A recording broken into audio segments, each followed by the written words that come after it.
Hello बच्चों, कैसे हो? बढ़िया। क्या पढ़ रहे थे? साउंड पढ़ रहे थे। उसमें हम लोगों ने वाइब्रेशन की बात की थी, स्टैंडिंग वेव्स वगैरह के बारे में बात किए थे।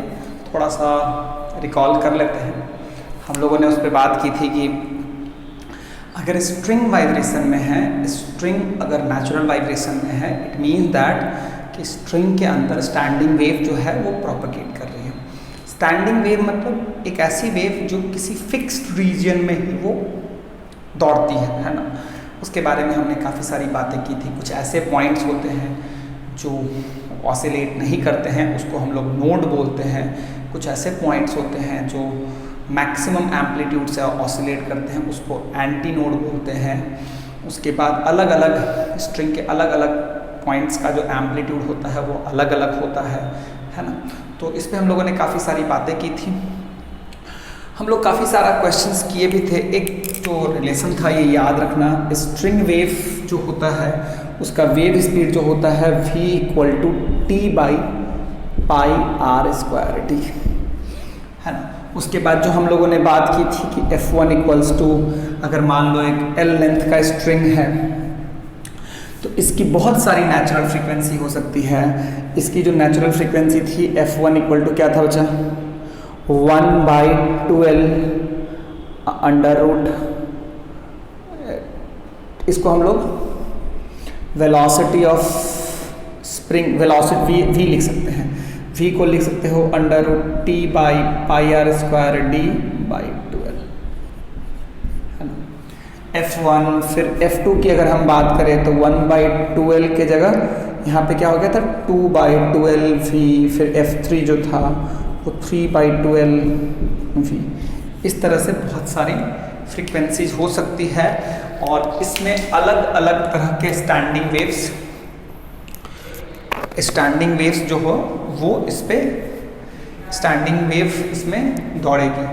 इसको अगर समझने की ज़रूरत है बच्चा, तो मैं जो हूँ कि ये जो फ्रीक्वेंसी थी इसको F1 के जगह F0 बोलो, इसको F1 बोलो, इसको 2 बोलो। ये ना, इसको हम लोग फंडामेंटल फ्रीक्वेंसी भी बोलते हैं, है ना। इसको हम लोग फंडामेंटल फ्रीक्वेंसी भी बोलते हैं। फंडामेंटल फ्रीक्वेंसी में अगर तुम ध्यान से देखोगे तो फंडामेंटल फ्रीक्वेंसी की एक बात थी कि अगर ये ध्यान से देखोगे तो ये एक पॉइंट है, ये एक पॉइंट है। स्ट्रिंग जो है अगर स्टैंडिंग वेव होगा तो स्ट्रिंग का ये वाला पॉइंट फिक्स्ड है और ये वाला भी पॉइंट फिक्स्ड है।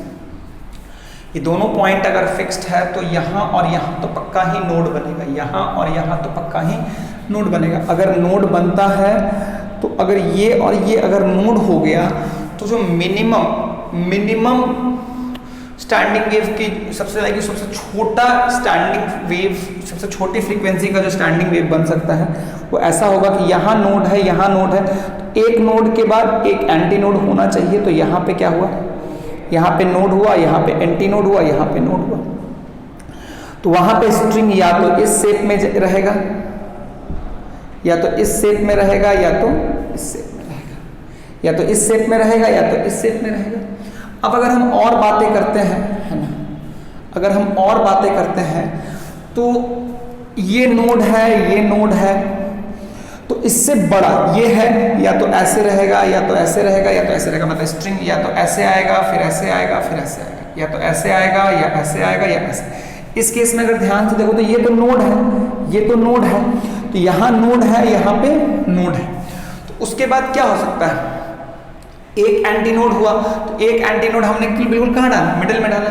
लेकिन यहाँ पे क्या होगा? 2 एंटी नोड होगा। 2 एंटी नोड होने का मतलब अल्टीमेटली अगर 2 एंटी नोड होगा तो बीच में यहाँ पे 2 एंटी नोड मतलब नोड, एंटी नोड, फिर से नोड, फिर से एंटी नोड। यानी अल्टीमेटली अगर ध्यान से देखोगे तो यहाँ पे एंटी नोड आएगा, यानी यहाँ पे एंटी नोड आएगा, फिर नोड आएगा, फिर एंटी नोड आएगा, फिर नोड आएगा। यानी इस केस में जो होगा वो ऐसा होगा, या तो स्ट्रिंग ऐसा रहेगा, या तो स्ट्रिंग ऐसा रहेगा। मतलब ये ध्यान रखना कि ये जो लूप्स होंगे अगर एक नीचे है तो दूसरा ऊपर है। मतलब अगर एक नीचे है, एक ऊपर है, दूसरा नीचे, ऐसे करके होता है। तो इसकी फ्रीक्वेंसी ये होगी, ये इसकी फ्रीक्वेंसी होगी। ऐसे ही काफ़ी सारी बात हम कर सकते हैं। तो ये सब चार सारी चीज़ें हैं, इसको अच्छे से पढ़ना है, सब कुछ जानना है ना। और भी अगर तुम बात करोगे, है ना, तो ये स्टैंडिंग वेव्स जो बनते हैं, इस स्टैंडिंग वेव्स की अगर तुम बात करोगे तो ये जो एक क्वेश्चन बच्चा पूछ सकता है, अगर मान लो इससे बड़ा की बात करोगे, इससे बड़े की बात करोगे, तो अगर मैं इससे बड़े की बात करूं तो हमको ये नोड है, ये भी नोड है, ये नोड है, ये नोड है ना। तो ये नोड है, ये नोड है, तो फिर क्या होगा, है ना, ये नोड है, ये नोड है, तो फिर क्या होगा अल्टीमेटली। अगर ध्यान से देखोगे तो यहाँ पे क्या हो सकता है, यहाँ पे 2 एंटी नोड डाले थे, 3 एंटी नोड, 3 एंटी नोड का मतलब बीच में 2 नोड भी आता है, यानी अल्टीमेटली अगर ध्यान से देखोगे तो anti node, node, anti node, node, anti node, यानी अल्टीमेटली ऐसा होगा बच्चा।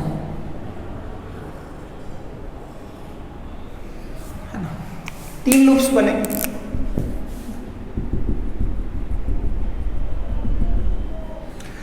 अच्छा, ये जो इसकी फ्रीक्वेंसी जो होगी वो ये होगी।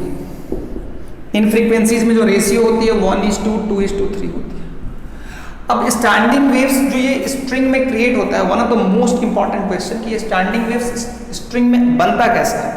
इसको बनाने के लिए आपको स्ट्रिंग को प्लग करना होता है, जहां पे एंटी नोड बनाना है, यहाँ पे एंटी नोड बनाना है, जहां से पकड़ के खींचोगे वहीं पे मैक्सिमम एम्पलीट्यूड बनता है। यहाँ से पकड़ के खींचना है, यहाँ से पकड़ के खींचना है, कहीं पे भी जहां पे एंटी नोड बन रहा है वहां से पकड़ के आप खींच दो, है ना। तो जैसे इसमें यहाँ से खींचो, यहाँ से इस पे ऐसे करके खींचो। अब अगर तुम ध्यान से देखोगे तो नंबर ऑफ लूप्स जो है मेरा बढ़ते चला जा रहा है, मेरा फ्रीक्वेंसी भी बढ़ते चला जा रहा है। क्या मेरी बात पूरी क्लियर हो गई बच्चा? कोई प्रॉब्लम तो नहीं है ना, समझ में आया ना?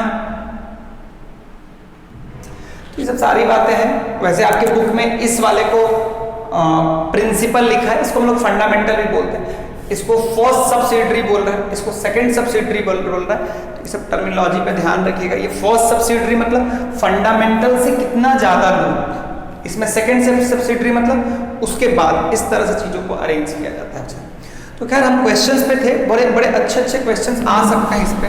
जैसे कि मैंने आप लोगों को लास्ट क्लास में एक क्वेश्चन कराया भी था, लास्ट क्लास में मैंने आपको एक क्वेश्चन कराया भी था, और वो क्वेश्चंस क्या था थोड़ा उसको जानने की कोशिश करते हैं।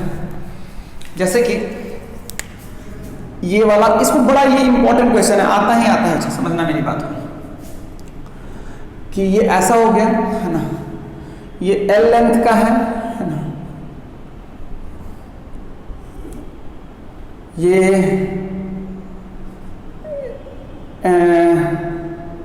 6L/5 का है, इसमें ऐसा बना हुआ है।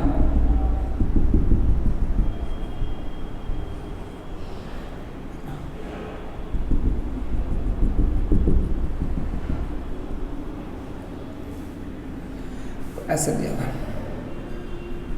तो क्या दोनों का लेंथ सेम है? नहीं। मान लो इस दोनों में स्ट्रिंग सेम है, string same, string and tension is same. मान लो ये फ्रीक्वेंसी है F1, ये फ्रीक्वेंसी है F2। पहला ऑप्शन A, ये B, ये C, ये D। आपको F1:F2 बताना है। F1:F2 बताइए, अच्छे से बताइए क्या है। इसका लेंथ अगर L है, ये लेंथ अगर L है तो ये लेंथ है 6L/5। आप भी बनाइए, हम भी बनाते हैं, है ना।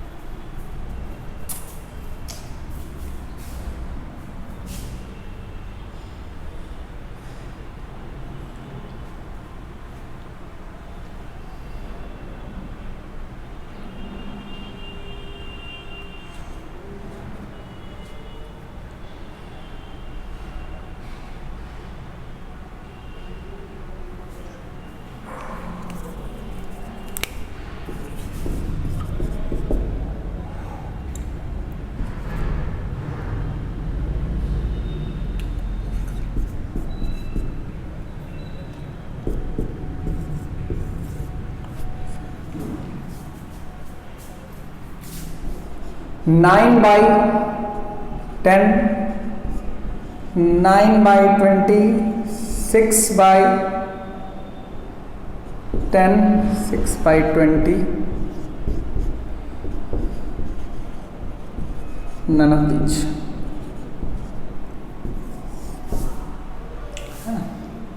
None of these. सोचो और बनाओ, बताओ। चलो इस क्वेश्चन को मैं क्लास में डिस्कस कर दूंगा, है ना। थोड़ा सा हम आगे बढ़ते हैं, इस क्वेश्चन को मैं क्लास में, चलो अभी मैं डिस्कस कर देता हूँ। देखो जब इसकी बात करोगे तो तुमको अल्टीमेटली इसमें अगर v है, इसमें v है तो इसमें भी v है, बाकी लैम्डा निकालने की जरूरत है। तो इसमें मान लो लैम्डा है वो लैम्डा 1 है, इसमें लैम्डा 2 है। तो अल्टीमेटली f1 की बात करोगे, f1 क्या हो जाएगा, v/λ1 by v/λ2, v भी कट जाएगा,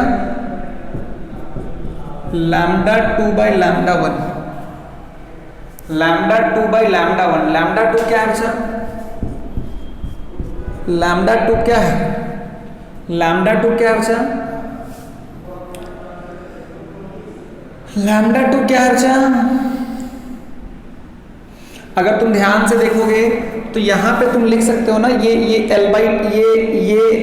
प्लस ये λ1/2 प्लस λ1/2 प्लस λ1/2, तो 3λ1/2 equal to L।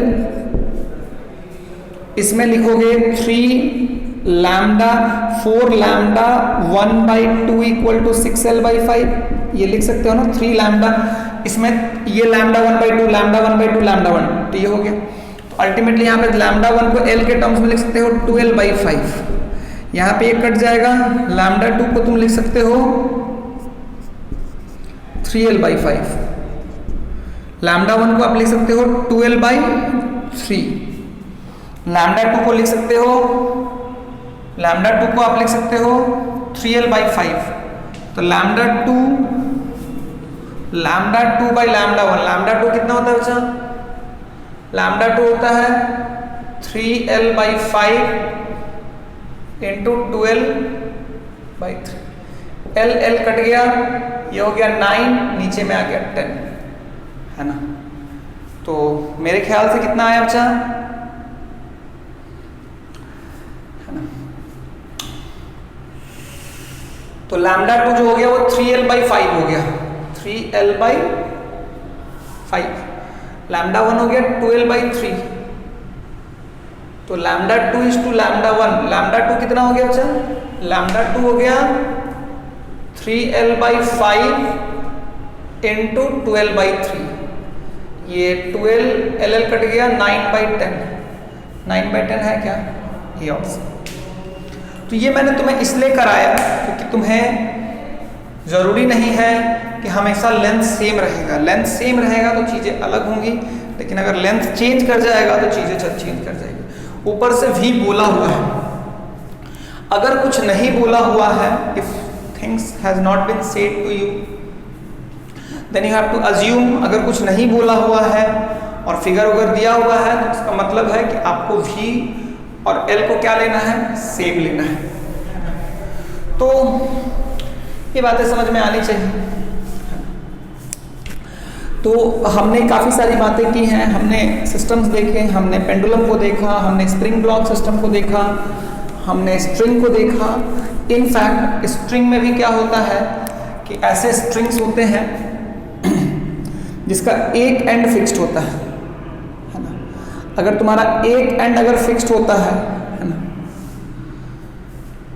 If one and is fixed, अगर एक एंड अगर तुम्हारा फिक्स्ड होता है ना, अगर मान लो इस एक एंड को अगर हम फिक्स कर दें तो इसमें भी बहुत सारी फ्रीक्वेंसी होती है। F1:F2 जो होता है वो होता है 1:3:5:7, है ना। इसकी जो फंडामेंटल फ्रीक्वेंसी होती है F1, जो F0:F1 ये जो होता है F2, ये अगर देखो तो 1:3:5:7 होता है, और इसकी जो फंडामेंटल फ्रीक्वेंसी होती है वो होती है 1/4L/V। इसका मतलब 1/4L √T/πr²d। V मतलब क्या है, स्ट्रिंग वेव। स्ट्रिंग वेव, क्या मेरी बात क्लियर है? क्या मेरी बात समझ में आई? क्या इसको भी तुम बात कर सकते हो, लेकिन इतनी ज़रूरत होती नहीं है। तुमसे हम ये डिराइव करवा सकते हैं, लेकिन हमको जितना बताना था हमने बता दिया। हमको जितना बताना था वो हमने बता दिया। नोड के बीच, दो कंजिक्यूटिव नोड के बीच का डिस्टेंस होता है λ/2। एक नोड और एक एंटी नोड के बीच का डिस्टेंस होता है λ/4। एक नोड और एक एंटी नोड के बीच का जो डिस्टेंस होता है वो क्या होता है बच्चा? λ/4। Am I clear? Yes sir.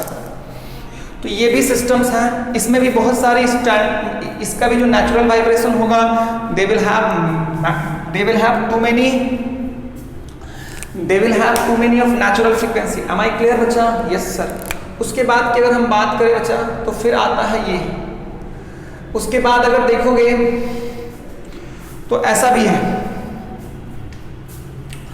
कि अगर मान लो ये एक open air pipe and closed air column, ऐसे करके एक सिस्टम बनाया जा सकता है। तो एक ओपन एयर कॉलम होता है, एक क्लोज्ड एयर कॉलम होता है। ओपन एयर कॉलम मतलब दोनों and open, and closed air column मतलब एक एंड क्लोज्ड, है ना। तो इसमें भी बहुत सारी नेचुरल फ्रीक्वेंसी, इसमें भी जब साउंड वेव प्रोपगेट करेगा तो बहुत सारी नेचुरल फ्रीक्वेंसी हो सकती है। उनका जो रेशियो होता है F0:F1:F2 जो होगा वो होता है 1:2:3। क्लोज्ड एंड में जो F0:F1:F2 होगा वो होगा 1:3:5:7। मतलब जैसे स्ट्रिंग में स्टैंडिंग वेव्स बनते हैं, जैसे स्ट्रिंग्स में स्टैंडिंग वेव्स बनते हैं, वैसे ही इन एयर कॉलम्स में भी क्या बनता है बच्चा? स्टैंडिंग वेव्स बनता है ना। स्टैंडिंग वेव्स जब बनेगा तो इट्स पॉसिबल कि बहुत सारी मतलब लाइक अलग अलग फ्रीक्वेंसीज हो सकती है ना। ये इसके लिए भी बहुत सारी नेचुरल वाइब्रेशन की फ्रीक्वेंसी हो सकती है और इसके लिए भी बहुत सारी नेचुरल वाइब्रेशन की फ्रीक्वेंसी हो सकती है। क्या मेरी बात क्लियर होगी बच्चा? कोई प्रॉब्लम है क्या? F0:F1:F2 क्या हो गया? 1:3:5:7।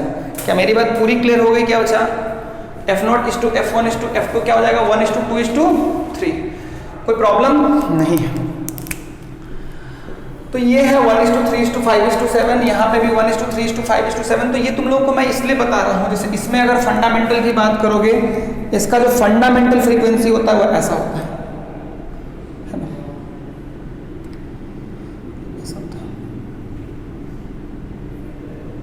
ये मैं बना के नहीं दिखाता हूँ क्योंकि इस टाइप के क्वेश्चंस तुम्हें कभी कोई पूछता नहीं है, और इस टाइप के सेट्स अगर कोई देता भी है तो स्ट्रिंग वाले ही क्वेश्चंस आपको मिलते हैं। अगर मिलता भी है तो स्ट्रिंग वाले ही क्वेश्चंस मिलते हैं, लेकिन स्ट्रिंग का जब दोनों एंड फिक्स्ड होता है उसमें जिस तरह की बातें होती हैं इसमें भी बिल्कुल उसी तरह की बात होती है। इसकी भी जो फंडामेंटल फ्रीक्वेंसी होती है F0 जो होती है वो 1/12 इंटू वेलोसिटी ऑफ साउंड। इसकी फंडामेंटल फ्रीक्वेंसी होती है 1/4 into velocity of sound. Shape कैसा बनता है नहीं बनता है इस पे मैं जाऊंगा तो तुम लोग कंफ्यूज कर जाओगे, इतना मुझे बताने की जरूरत नहीं है। बस ये जानो कि स्ट्रिंग के दो तरह के, स्ट्रिंग में दो केस आया, एक दोनों एंड से फिक्स्ड और एक एंड से फिक्स्ड, है ना। इसमें भी दो केस आया, दोनों एंड से ओपन और एक एंड से ओपन। दोनों एंड से ओपन और एक एंड से ओपन, मतलब दोनों एंड से ओपन है, एक एंड क्लोज्ड, कुछ एक ही बात है। तो अल्टीमेटली अगर तुम ध्यान से देखोगे तो यहाँ पे जो दोनों एंड ओपन है वो बिल्कुल सिमिलर है जब दोनों स्ट्रिंग का दोनों एंड फिक्स्ड है ना। वहाँ पे वेलोसिटी जो था वेव का वो स्ट्रिंग में था, यहाँ पे वेलोसिटी ऑफ साउंड वेव आ जाएगा, है ना। सब कुछ बिल्कुल वैसा ही रहेगा, बस अंतर क्या हो जाएगा, एक जगह वेलोसिटी ऑफ स्ट्रिंग वेव लेते हैं और यहाँ एक जगह हमें क्या लेना है, वेलोसिटी ऑफ साउंड वेव लेना है। क्या लेना है बच्चा? वेलोसिटी ऑफ साउंड वेव लेना है। क्या मेरी बात क्लियर हो गई क्या? तो ये सब सारी बात है, काफ़ी सारी बातें तुम्हें समझ में आई है ना। तो दिस वाज ऑल अबाउट कि हमने नेचुरल वाइब्रेशन में बहुत सारे सिस्टम्स देखे जिसकी अलग अलग फ्रीक्वेंसी हो सकती है। उससे परेशान मत होना, जितनी बातें मैंने तुम्हें स्टैंडिंग वेव ऑफ स्ट्रिंग के लिए बताया था वो सारा कुछ वैलिड है। जब साउंड भी स्टैंडिंग वेव फॉर्म करता है उसमें भी नोट्स बनते हैं, उसमें भी एंटी नोट्स होते हैं, सब कुछ बिल्कुल वैसा ही है ना। लेकिन एक जगह स्टैंडिंग वेव किसका बनता है, स्ट्रिंग वेव का बनता है, और एक जगह स्टैंडिंग वेव बनता है साउंड का बनता है। क्या मेरी बात पूरी क्लियर हो गई बच्चा? बिल्कुल सर, कोई प्रॉब्लम नहीं है। अब अगर नेचुरल नेचुरल वाइब्रेशन में अगर if a body is having a natural vibration, तो पोजीशन टाइम का जो रिलेशन होगा वो ऐसा होगा।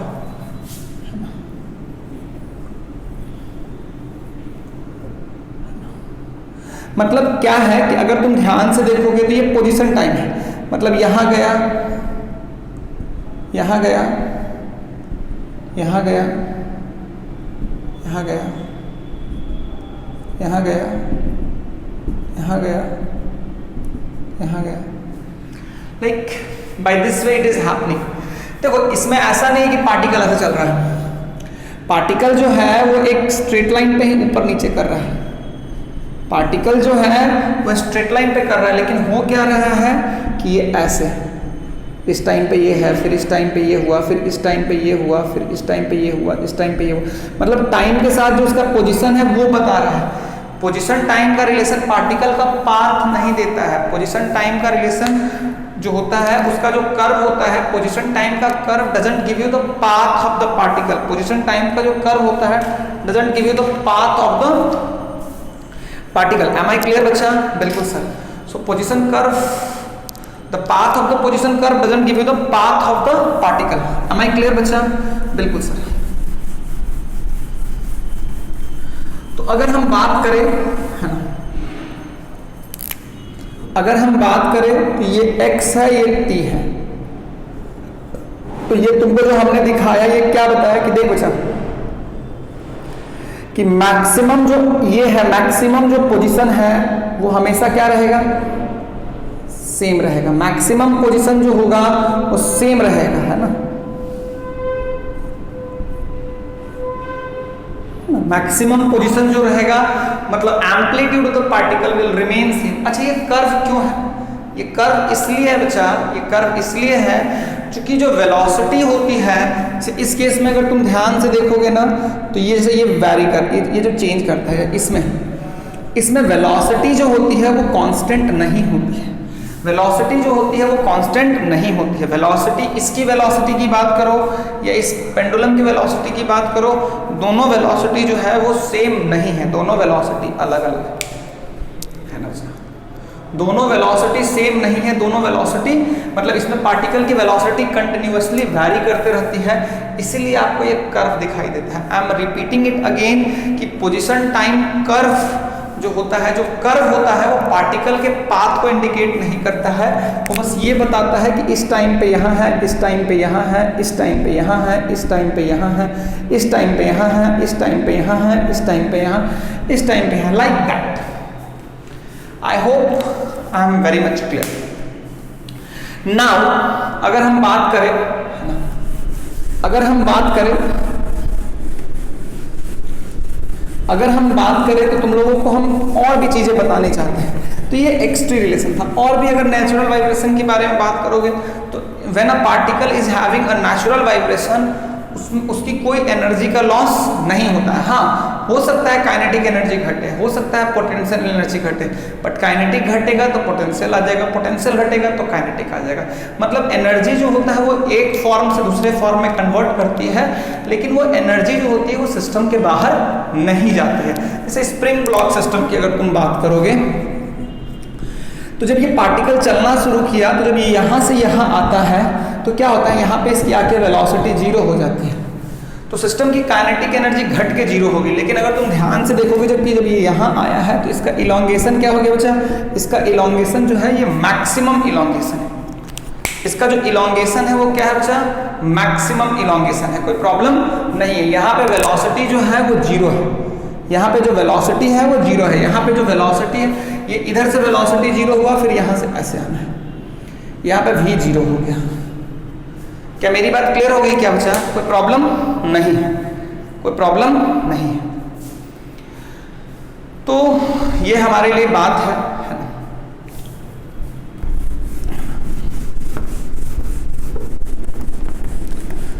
तो कहने का मतलब है कि नेचुरल वाइब्रेशन में भी kinetic energy of the particle does not remain constant, it may vary, है ना, लेकिन total energy will remain same. याद है ना वो जो हम लोगों ने पढ़ाया था तुम लोगों को वर्क एनर्जी थ्योरम में, वही चीज होता है यहाँ पे कि यहाँ पे टोटल एनर्जी जो होता है वो हमेशा सेम रहती है ना। तो दिस वाज ऑल अबाउट डैम्प। अब हम लोग बात करेंगे डैम्प्ड वाइब्रेशन की। डैम्प्ड वाइब्रेशन, डैम्प्ड वाइब्रेशन की बात करें तो डैम्प्ड वाइब्रेशन की बात क्या होती है कि जैसे कि जब कोई पार्टिकल, इवन एक स्प्रिंग ब्लॉक सिस्टम को अगर हम नॉर्मली अगर किसी सरफेस पे खींच वेलोसिटी देके छोड़ देते हैं तो क्या होता है, ये आगे जाता है, फिर पीछे आता है, फिर इधर जाता है, लेकिन अगली बार थोड़ा कम जाएगा, अगली बार थोड़ा कम जाएगा, है ना, धीरे धीरे धीरे धीरे धीरे धीरे। ये देखोगे कि ये पार्टिकल जो है धीरे धीरे धीरे धीरे धीरे धीरे घटते घटते घटते घटते क्या हो जाएगा बच्चा, जीरो हो जाएगा। धीरे धीरे धीरे धीरे घटते घटते क्या हो जाएगा बच्चा, जीरो। इनफैक्ट पेंडुलम की अगर तुम बात करते हो, इसको भी अगर तुम पाओगे तो क्या होगा कि इसका जो ये जो स्विंग करता है, ये ऐसे गया, फिर ऐसे गया, फिर अगली बार जाएगा तो इतना दूर ही रह जाएगा, फिर इतना ही दूर रह जाएगा, फिर इतना दूर जाएगा, फिर इतना दूर जाएगा, फिर इतना दूर जाएगा, फिर इतना दूर जाएगा, फिर इतना दूर जाएगा, फिर इतना, इस तरह से घटते घटते घटते घटते घटते घटते जीरो हो जाएगा। ऐसे वाइब्रेशन को हम लोग क्या बोलते हैं, डैम्प्ड वाइब्रेशन। मतलब अगर कोई पार्टिकल वाइब्रेट कर सकता है, मतलब if it is having a vibrational motion, उस पर अगर एक रेसिस्टिव फोर्स लग जाए, एक रेसिस्टिव फोर्स क्यों बोलते हैं बच्चा, क्योंकि ये जो मोशन अगर इसको देखोगे कि इसका कंटिन्यूअसली जो एम्पलीट्यूड है वो घट रहा है। कंटिन्यूअसली एम्पलीट्यूड कब घटता है, जब पार्टिकल पे कोई रेसिस्टिव फोर्स लगता है। तो डैम्प्ड वाइब्रेशन में क्या होता है कि जितना जो फोर्स वाइब्रेशन के लिए जरूरी है उसके अलावा एक फोर्स जरूर काम करता है, रेसिस्टिव फोर्स, जिसकी वजह से ही वो पार्टिकल धीरे धीरे धीरे धीरे घट के जीरो हो जाता है। इस केस में क्या होता है, अगर डैम्प्ड वाइब्रेशन की बात करोगे तो देखोगे कि उसमें amplitude of the particle continuously decreasing, amplitude of the particle continuously decreasing, amplitude of the particle continuously decreasing. क्या मेरी बात क्लियर है बच्चा, कि इसमें क्या होता है कि पार्टिकल का एम्पलीट्यूड जो होता है वो कंटिन्यूअसली घटता रहता है। अब तुम्हें पता है कि एम्पलीट्यूड जो होता है वो सिस्टम के एनर्जी, एम्पलीट्यूड ज़्यादा होने का मतलब होता है कि सिस्टम की एनर्जी ज़्यादा है।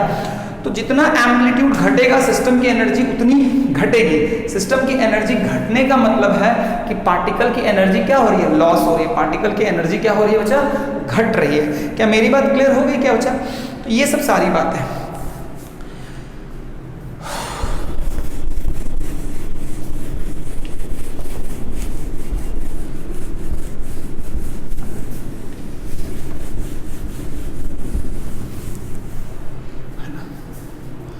ये अगर तुम बात करोगे, ये x है, ये t है, ये x है, ये t है। अगर हम इसमें पोजीशन टाइम ग्राफ बनाएंगे तो पोजीशन टाइम ग्राफ होगा वो क्या होगा, अगर आप देखोगे धीरे धीरे धीरे धीरे धीरे धीरे धीरे धीरे धीरे धीरे धीरे वेलोसिटी जीरो, धीरे धीरे उसका एम्पलीट्यूड जीरो। देखो पहली बार में एम्पलीट्यूड इतना था, दूसरी बार में एम्पलीट्यूड ये रह गया, तीसरी बार में और छोटा, चौथी बार में और छोटा, पांचवी बार, मतलब इस तरह से तुम देखोगे कि धीरे धीरे उसकी वेलोसिटी घटते घटते घटते घटते जीरो हो गई, घटते घटते घटते घटते जीरो हो गई। तो मेरी बात आपको पूरी क्लियर होनी चाहिए।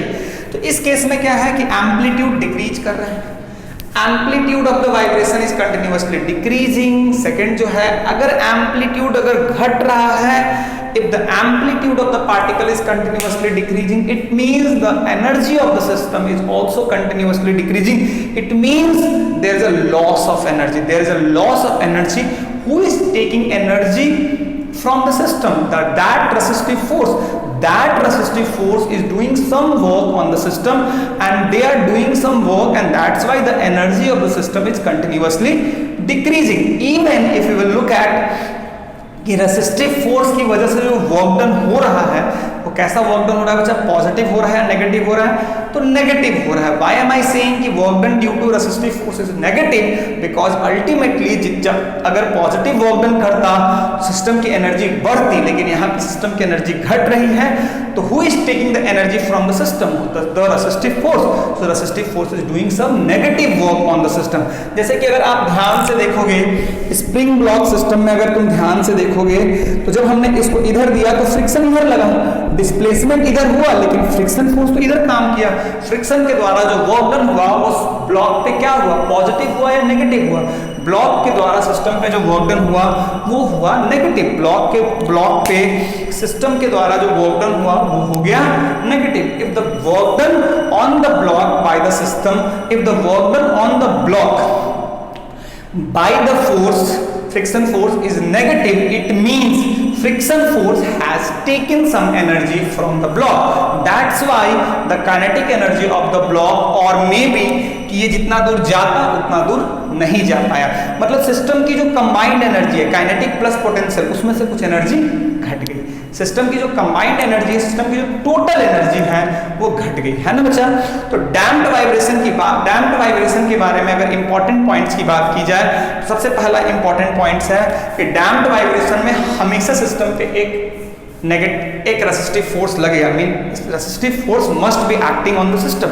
दूसरा बात क्या है कि amplitude of the system will continuously decrease. तीसरी बात है बच्चा कि total energy of the system will also keep on decreasing. Am I clear बच्चा लोग? एम आई क्लियर बच्चा लोग? बिल्कुल।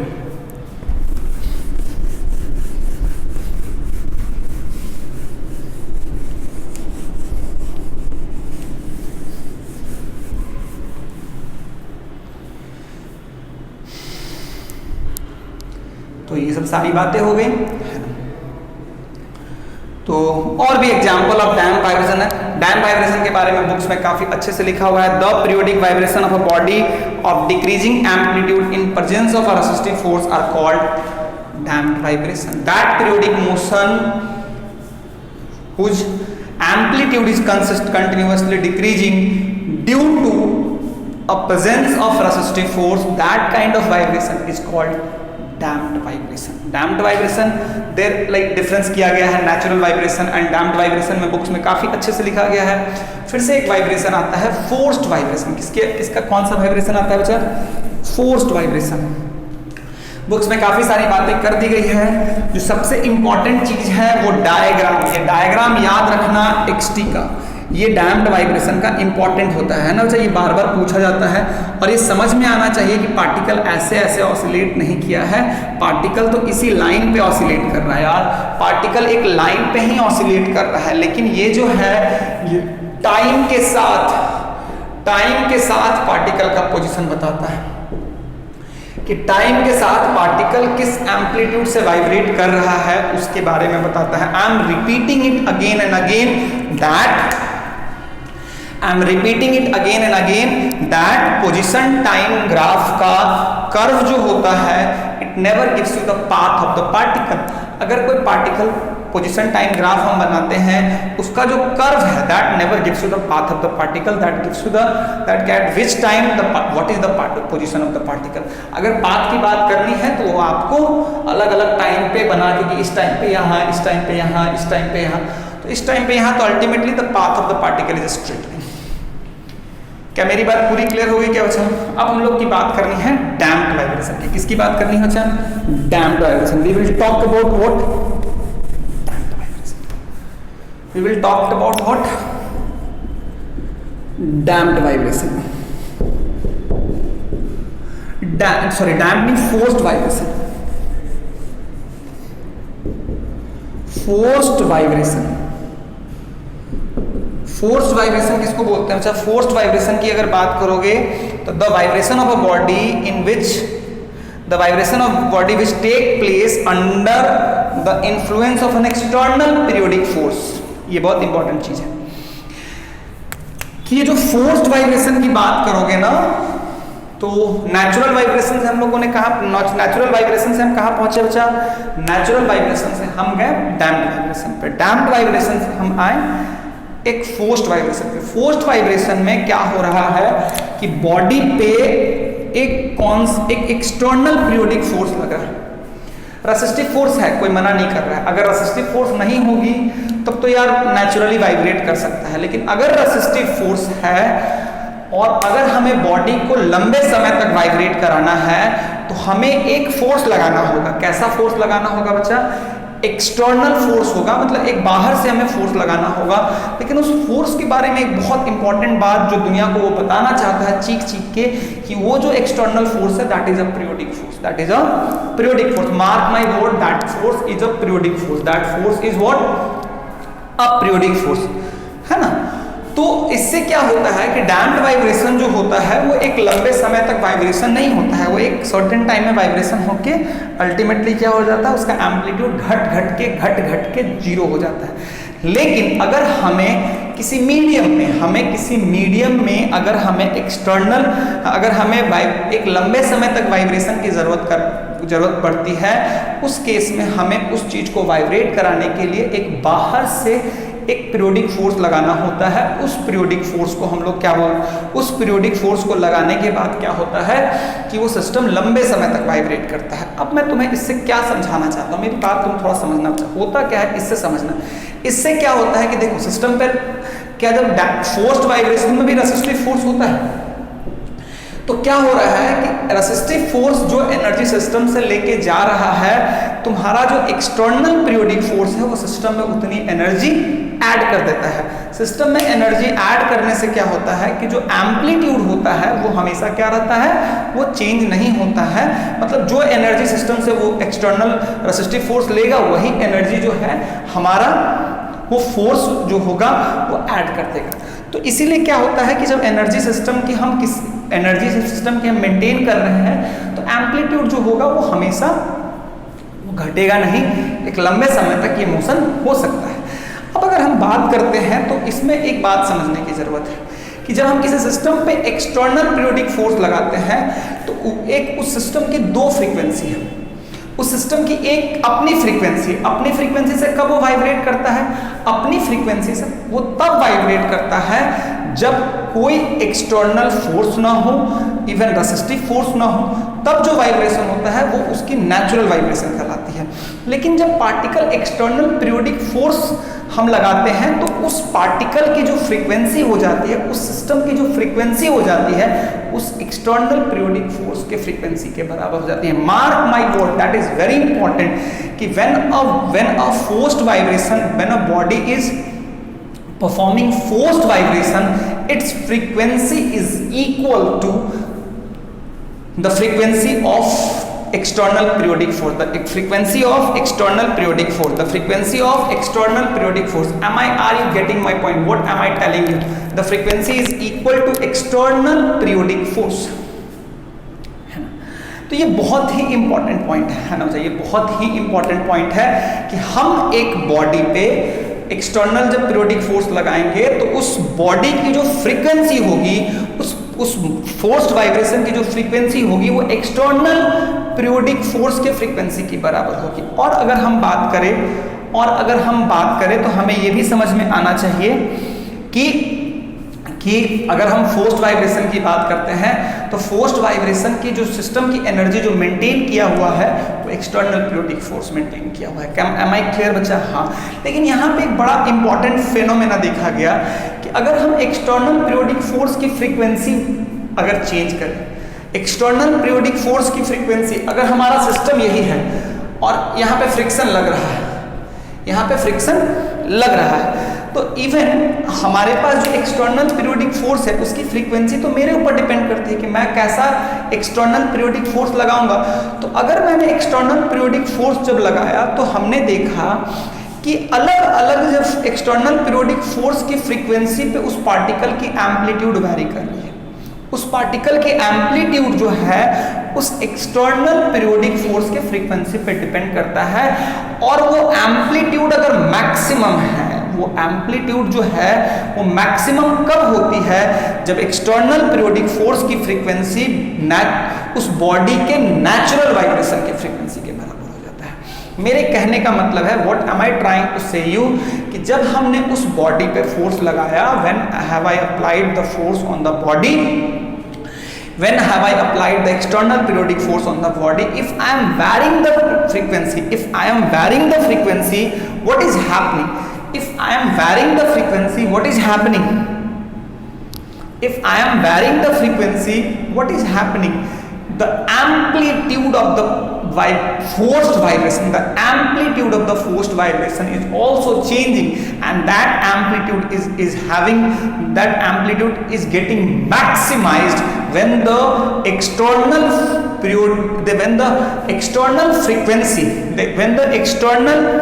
periodic force frequency is equal to natural frequency of the body. Because ultimately when we are applying the external periodic force, the frequency of the body is equal to the external periodic force.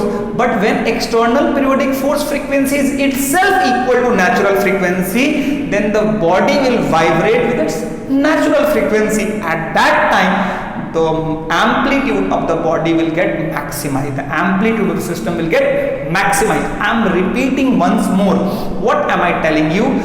First of all, you must be clear that when I am applying a periodic force on a body, the frequency of the body is equal to the external periodic force frequency.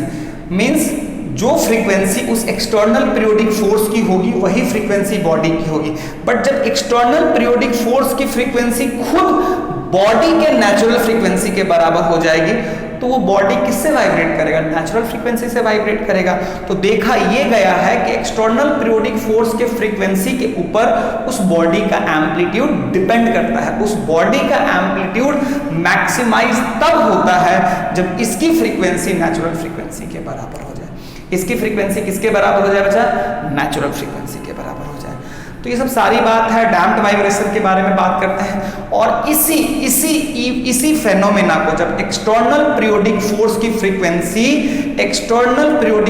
Frequency अगर उस system के natural vibration के बराबर हो जाए तो वो body natural frequency से वाइब्रेट करती है.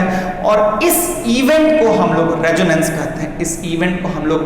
कहते हैं. उस केस में बॉडी की जो एम्पलीट्यूड होती है वो मैक्सिमम होती है. तो I hope I am very much clear about natural vibration, damped vibration and the forced vibration. In next class we will finish this topic. We will learn about resonance, one of the most important phenomena of the sound. We will learn about it. For the timing, tata, bye bye, chalo.